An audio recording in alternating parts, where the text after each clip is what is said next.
Hey, what's going on, guys? My name is Dr. Boyce Watkins, and I want to catch you up on some new chaos on the GameStop front. It looks like the GameStop thing. I remember the GameStop saga, all the chaos that was going on just a few weeks ago. It ain't over yet. It ain't over yet. There is a big lawsuit that's been filed. I'm going to tell you guys about the lawsuit against a guy named Roaring Kitty, who kind of led the whole GameStop rebellion. And we're going to talk about that on the Black Financial Channel. So get comfortable, hit the thumbs up button. We're going to get started right now.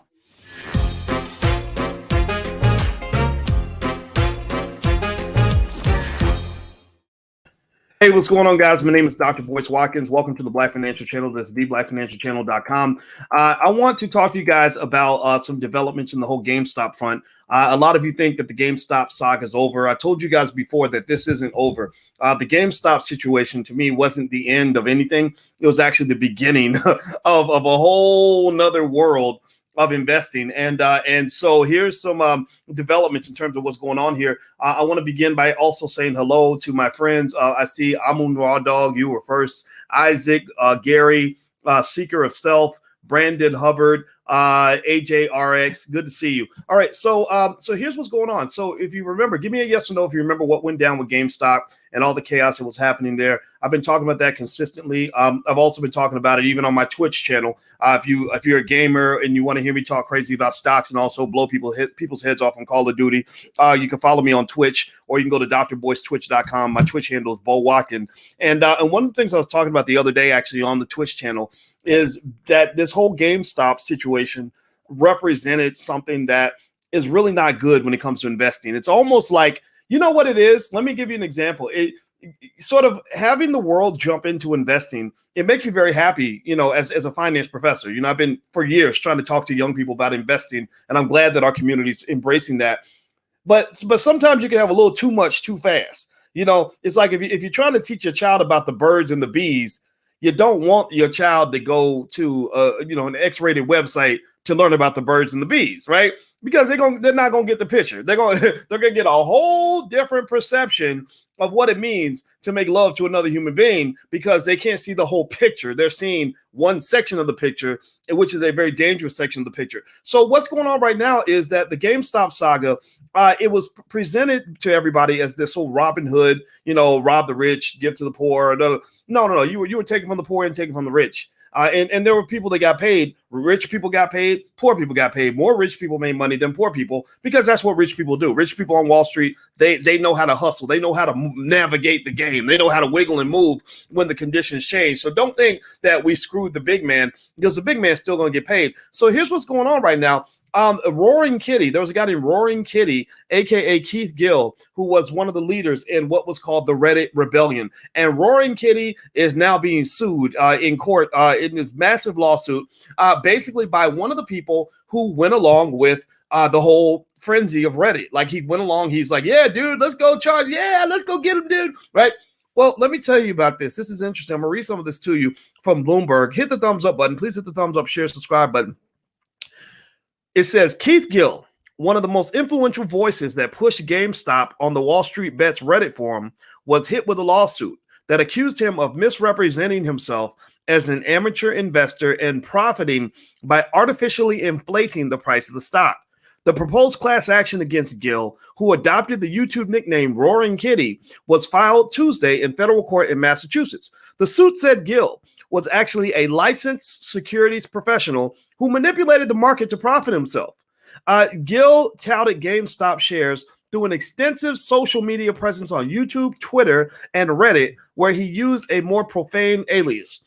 Gill, quote, Gill's deceitful and manipulative conduct, not only, how lawyers do. Lawyers try to get that, they're trying to get that bread. So they're going to make you sound like you Charles Manson up in his mug. So he's like, Gill's deceitful and manipulative conduct not only violated numerous industry regulations and rules, but also various securities laws by undermining the integrity of the market for GameStop shares, the suit said.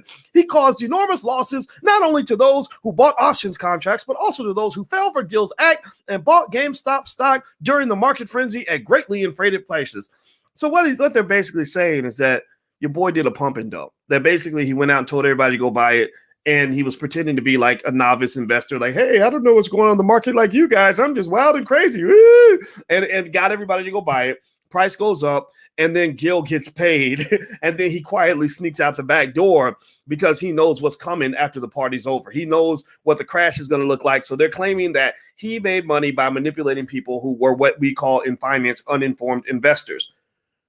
Let me break this down for you real quick. They have a saying in China. I taught finance to students in China a few years ago, and one of my students told me that they have a famous saying in China that says that the fattest pig always gets slaughtered. They teach them this when they're little because they basically, in China, the culture is very different. Here, you have people that are attention seekers and attention whores and will do anything for attention and try to get likes and shares and show a little booty on Instagram, whatever it takes to get people to hit the like button because you're addicted to that. You want to stand out. You want attention. In China, they don't do that. In China, they want to fit in. They want to literally fit in so much that you can't distinguish them from the other people. This starts in childhood. I asked my student to explain this to me. They said when you're a kid, you're told to sit there and sit on your hands and listen to the teacher, and you don't talk, right? And I said, you guys are the most well-behaved students I've ever had, but you're disturbingly well-behaved because I'm kind of used to my students asking questions. And so anyway, this saying that they had, that the fattest pig always gets slaughtered, was built on this idea that says, if you stand out, if you become the peacock, if you're trying to get all the attention, then you're gonna get more attention than you bargained for. You're gonna get the attention that's gonna cause you to be the target of every hater, every beggar, every person, every gossiper, anybody that wants a piece of what you got is gonna come at you because you're standing out like a peacock. That's why I say these rappers are stupid when they run around bragging about how much money they have. Billionaire Mike Roberts came on this channel, and one thing Mike Roberts said, he's a billionaire, very close to it, is he said, rich people are loud, wealthy people whisper.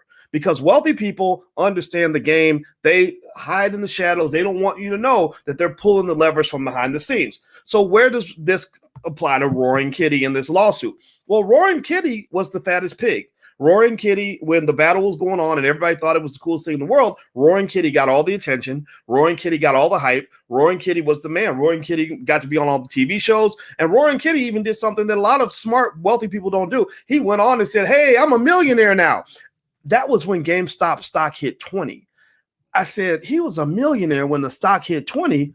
Well, how much money did he have when the stock hit 100? How much money did he have when the stock hit 200?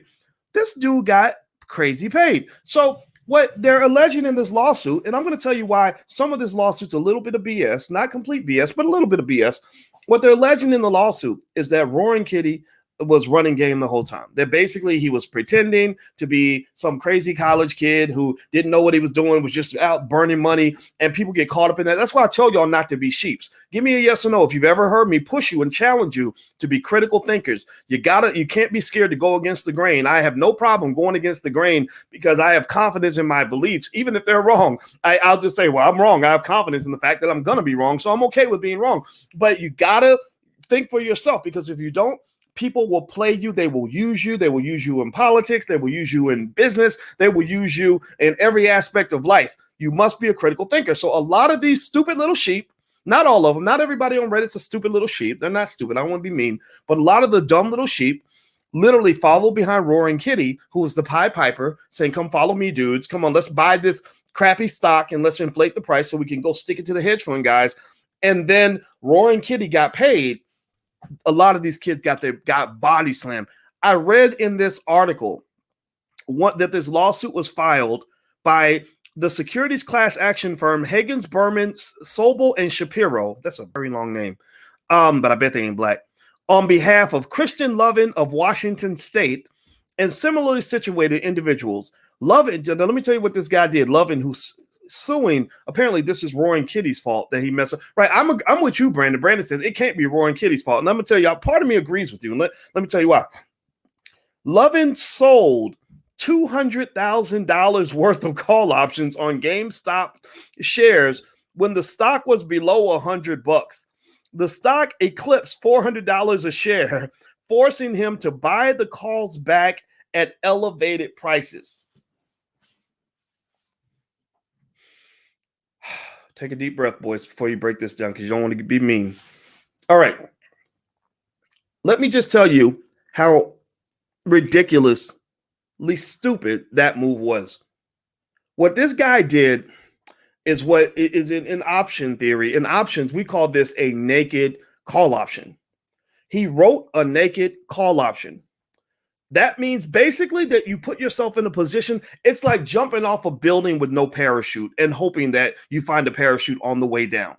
Literally, if things go wrong, there is no limit to how much money you can lose when you write a naked call option. So imagine, it's called naked for a reason. Imagine going out into a battlefield where everyone's got armor and weapons, and you go out totally naked, no weapons, no armor, no nothing. You're vulnerable. You're very, very vulnerable. So he wrote a naked call option.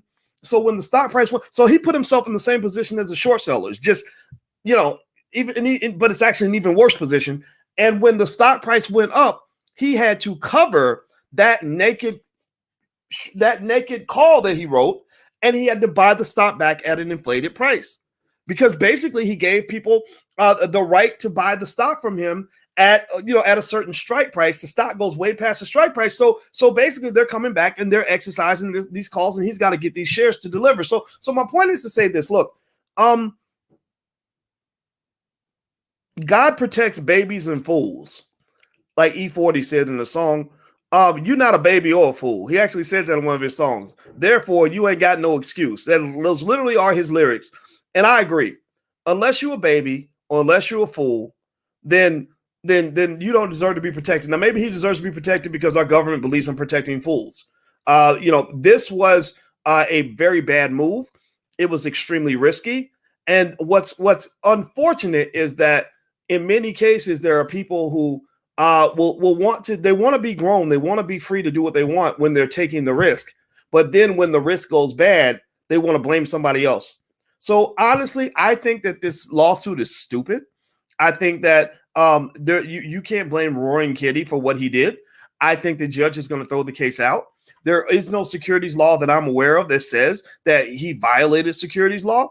At best, you could say that perhaps now, if it turned out that he had inside information about GameStop, perhaps. But I think it's a bunch of BS. And also, so in his defense, when he wrote back his defense, he basically claims that he had no, let me see, what did Gill say in response to the lawsuit? He says, I did not solicit. Now, this is a kind of BS too. That's what lawsuits become. That's why going to court sucks, man. I mean, like when you get money and stuff, like people are going to sue you because it just happens. But it's stupid because you end up throwing BS at BS. That's kind of, so his BS in response to the original BS is he says, I did not solicit anyone to buy or sell the stock for my own profit. Gill plans to testify. I did not belong to any groups trying to create movements in the stock price. Yes, you did. You were on the Reddit forum. You know that. I never had any financial relationship with any hedge fund. That's true. I had no information about GameStop except what was public. That's probably true too. I did not know any people inside the company. I never spoke to any insider. That is absolutely true.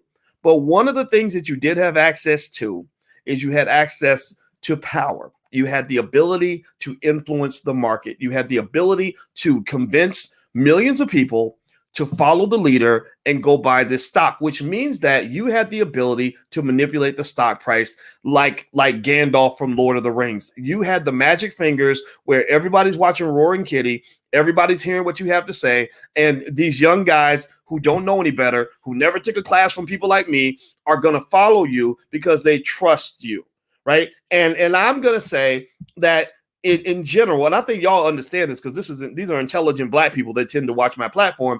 Y'all understand when I tell you, don't trust anybody. Don't even trust me. Verify things before you make a move. And then that way, if things go bad, you can say, that's my bad. You don't want to be in a horrible situation like this guy. He probably lost hundreds of thousands of dollars. You don't want to be in a situation like him where you're like, man, I lost all this money. I lost all my family wealth, but it's his fault. He did it. Well, yeah, I get that. I do get it. I get it, right? Like you go, like sometimes things happen. Like you go to the doctor and the doctor says, we're going to amputate your left leg. And then they put you out and then you find out they amputated your right. Well, then, yeah, that sucks, right? Because you didn't, it's not your fault. But in this particular case, GameStop was not worth more than $20 a share. Everybody knew that. They were in this together. They were all doing the pump and dump together. They were playing a game of economic chicken with the universe. And the thing about a game of chicken is that if you keep driving the car, eventually you're going to crash. Some people jump out of the car before the car actually crashes. Some people stayed in the car and boom, they crashed and exploded. So this is just beginning. Right now, the heads of Robinhood, Vlad Tenev, I think that's the CEO's name, is going to testify before Congress. He's trying to cover his butt because they're claiming that he kind of did some things that were problematic. They're going to analyze this whole payment for order flow situation that evolved there. Where the big firms like Citadel are paying for orders to be sent to their particular market makers, right? So basically what they're trying to argue, and Elizabeth Warren is really diligent about consumer protection, and I like Elizabeth Warren. I mean, for a white woman, she's okay. And I know if you're a white woman, I don't hate you. I just love black women more. So that's what it is. But she's pretty cool. And Elizabeth Warren basically is concerned about this whole payment for order flow arrangement because she basically sees these interactions, these engagements, this sort of pulling in of uninformed investors into the markets as almost potentially manipulative because you've got people that are old school veterans that have been in this game. They've been on this. They know how to make the money, and they're pulling new people in who don't know the basics of what a stock price is supposed to actually look like. They don't know the basics of how markets work. All they know how to do is shake the bones and roll the dice, and then some of them are getting body slammed and slaughtered because they're basically being pulled into a big gigantic casino. And so this payment for order flow situation with Robinhood, where Citadel was paying Robinhood to send all the orders of their clients over to Citadel. That's a little bit potentially problematic because remember, there's no such thing as a free lunch. Somebody always pays the price. So when Robinhood says, "Oh, trade with us, come on, trade with us," like it's free, it won't cost you anything, right? And you're like, "Oh, it's free? You mean I don't have to pay a transaction cost?" No, you don't, but you are paying. You always pay. There's always a price to be paid. Somebody always must pay the price. Nothing's free. Stop it. Especially those, like those of y'all that go to black-owned businesses and you're like, well, if you really care about the black community, then you would be giving your products away for free. No, that doesn't make any sense because they got people. If they have employees to pay, they got to get the money from somewhere. So the price must always be paid by somebody. If you don't pay, somebody else must pay. So when they tell you that it's free, it ain't free. You are paying at some point. And how are you paying? Well, you're paying in what they call the bid-ask spread. The bid-ask spread is where the market maker, Citadel, didn't become worth billions of dollars by being stupid. So they pay to bring the order flow in to get your orders on their platform so they can make money through the spread. They buy their assets for a little bit less than what they sell them for, and they get to make the difference. They make that spread. So in a way, imagine this. It's almost like a person who has a nightclub, right? Think of the stock market like a club, right? Like going to the club. In a club, there are trades. A club is a market, right? So what kind of trades happen? Well, in a club, you're bringing together all the men and you're bringing together the women, and they're getting together and they're hooking up. They're making magic happen, right? So in the club, to make the club pop, to get the club popping, you can't have too many women and you can't have too many men. You want to bring in the men and the women. So maybe what you might do is maybe you'll charge the women a little bit more than you charge the men, but then also you might sell drinks to both the men and the women when they're deciding to get together. So payment for order flow is basically like if I'm the guy who runs the club, right? And I say, hey, you run a university down the street. I will pay you money if you will tell your students to come to my club after the football game. Right? That's what it is. So if they come to my club, because remember, guys are going to be looking for women on Friday nights, right? Women are going to be looking for the best looking men. So if I convince you, to hook up at my club, then I'm going to make money. So payment for order flow is when I'm paying them to tell you to come to my club, and maybe I even let you in for free, right? So that you'll come in and you'll buy drinks, and maybe I'll charge the men money and not charge the women so I can get more women in or whatever, right? So you think of the women like the sellers and the men to be the buyers or whatever the case may be. And at the end of the day, I'm making money because things are happening. Things are popping. Everybody wants to get into my club. People are hooking up, right? And so they all want to come back, right? So that's kind of what payment for order flow is that they've got this big market and they want people to do business through their company, and Citadel ends up making a killing. So the big question becomes ultimately, who's paying the cost for that? Who's getting screwed? And who's actually winning, and how much are they winning, and how transparent is that process? And I think that that's a legitimate question to ask. What I am concerned about, though, is that sometimes the dumb investors cause excessive regulation. So this guy who's filing this lawsuit, I'm going to call him stupid right quick, because you should, or better yet, I'm going to say this: you guys are smart because you listen to me. If you listen to me more than 3 times, you're probably smarter than the average bear, right? So I'm going to say to you, as a smart person, never ever do anything like that. If you sell call options, you should sell what they call covered calls, where you actually own the stock, so that if you lose your money, you can still deliver on the stock and it's not a big deal. So that's my 2 cents on the issue. That's what it is. Do me a favor, hit the thumbs up button, hit the share button, hit the subscribe button. We do a lot of conversations on things like Clubhouse and stuff like that. So if you want to follow me on Clubhouse, there you go. That's also my handle on Parler. I like the Parler app. Now, I don't care if it's conservative or liberal. I'm not into that. I'm black first. I just like Parler because they give me freedom of speech. My Twitter doesn't give me freedom of speech. And y'all know me. I got to tell it like it is, and that's what I'm going to do. So feel free to follow me on Clubhouse, or you can follow me on Twitch, or whatever the case may be. There's my Twitch handle, or you can go to drboystwitch.com. I'm always, you know me, I'm always doing something. So I like talking to you guys. You guys are fun. So hit the thumbs up button, share button, subscribe button on your way out. Thank you for listening. And I will update you as things evolve. And in fact, there's a lot to talk about with Bitcoin too, because Bitcoin just hit 52,000. In fact, let me look at the price of Bitcoin right quick before we bounce out. On Coinbase, Bitcoin right now is at $52,340. And I would not be surprised at all if it hits 55,000 by the end of the week. So today is what? Today is Wednesday? I wouldn't be surprised if Bitcoin is at 55 to 56,000 by Sunday, because I feel my spidey senses, my financial instincts are telling me that Bitcoin is hitting an inflection point where it's going to really start to take off. But then again, I could be wrong, because what do I know? I just have a PhD. So I'm out of here, guys. Have a good day. Please hit the thumbs up button, share button, on the subscribe button on your way out. I will talk to you guys soon. Take care. Peace.